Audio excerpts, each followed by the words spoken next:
So look at all this, guys. I just spent all night baking all this. Yeah, so obviously I'm the guy to ask about nutrition. Anyway, a lot of people have been wondering what I eat on a vegan diet to build the muscle I have, what my protein sources are, what my macronutrient composition is. So here are my top tips for building muscle on a vegan diet and just promoting health in general. Eat your fucking vegetables! Seriously! Eat your fucking vegetables!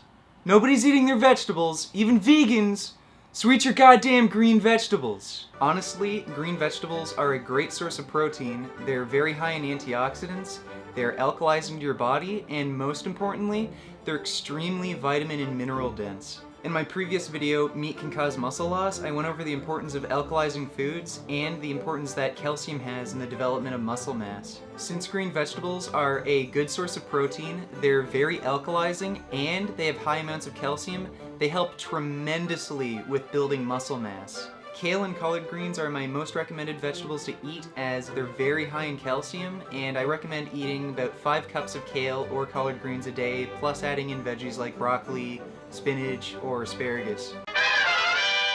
Make sure you eat enough!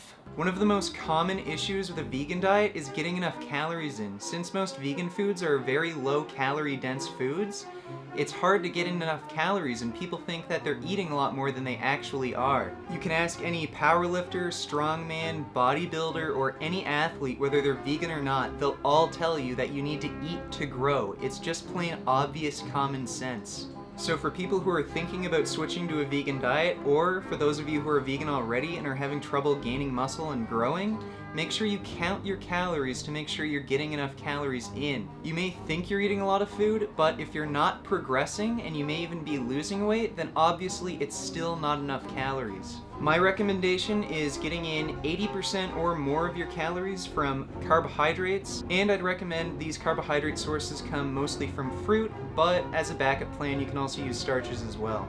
And for those of you who are prone to undereating, then I recommend bananas and dates, as those two foods have very good caloric density, so it's easy to get enough calories in. And if you're still having a lot of trouble even with bananas and dates, then I'd recommend eating more grains like rice to get in that calorie density that you need. Some of you may still have issues with undereating even when you add rice and more denser grains into your diet, so for those of you who really have an issue with undereating, then I recommend increasing your fat intake.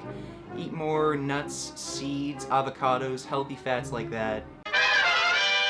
Next up, make sure you get your essential omega-3 fatty acids. This is pretty easy to do. There's a lot of vegan foods that are high in omega-3s. Flaxseed is probably your cheapest option.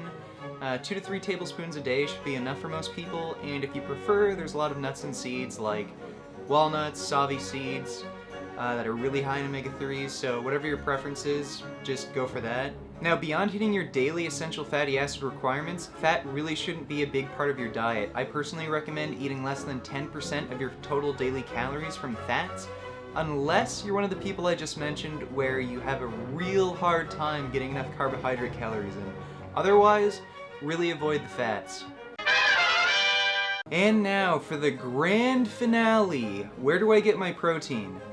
Well, I get my protein from absolutely every single food I eat. Yes, plants do have protein, every single one of them, from fruits all the way to beans. Human protein requirements are extremely low, and as long as you're on a calorically sufficient diet, you're going to get all the protein you need. So make sure you get in your calories. Some good choices for overt sources of protein are, like I just mentioned, green vegetables, and there are also beans and lentils if you like.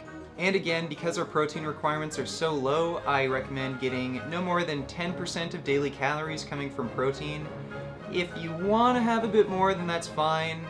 It's your choice, your preference, but for me personally, I recommend less than 10%. So I hope those nutrition tips were useful to you. I'll have a video coming up very soon on what I eat on an average day, so subscribe for some vegan gains to see that, and until next time. Beef. What a relief. When will this poisonous product cease? This is another public service announcement. You can believe it or you can doubt it. Let us begin now with the cow. The way it gets to your plate and how.